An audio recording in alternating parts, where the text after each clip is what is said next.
ഇന്ത്യയും അമേരിക്കയും തമ്മിൽ മഹത്തായ ഐക്യവും മഹത്തായ സൗഹൃദവും ഉണ്ടെന്നും ട്രംപ് പറഞ്ഞു.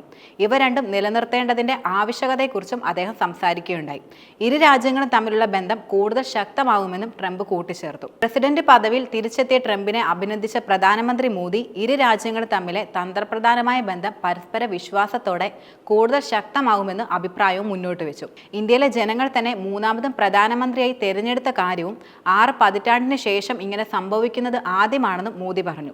പ്രസിഡന്റ് ട്രംപിന്റെ പുതിയ ഭരണ സംവിധാനം നിലവിൽ വന്ന് 2 ആഴ്ചയ്ക്ക് ശേഷം ഔദ്യോഗിക ക്ഷണമനുസരിച്ച് അമേരിക്ക സന്ദർശിക്കുന്ന പ്രമുഖ ലോക നേതാവ് കൂടിയാണ് നരേന്ദ്രമോദി. പ്രസിഡന്റ് ട്രംപിന് പുറമെ US ഇന്റലിജൻസ് മേധാവിയും ഇന്ത്യൻ വംശജയുമായ തുളസി ഗബാർഡ്, ടെസ്ല മേധാവിയും ട്രംപിന്റെ അടുപ്പക്കാരനുമായ എലോൺ മസ്ക്, കൂടാതെ പ്രമുഖ സംരംഭകൻ വിവേക് രാമസ്വാമി തുടങ്ങിയവരുമായി മോദി നടത്തിയ ചർച്ചകൾ യഥാർത്ഥത്തിൽ വലിയ വാർത്താ പ്രാധാന്യമാണ് നേടിയത്. വൈറ്റ് ഹൗസിൽ പ്രധാനമന്ത്രി മോദി നടത്തിയ 4 മണിക്കൂർ നീണ്ട ചർച്ചയിൽ സുരക്ഷ, പ്രതിരോധം, വാണിജ്യം, സാങ്കേതിക വിദ്യ എന്നിവ വലിയ വിഷയമായി മാറി.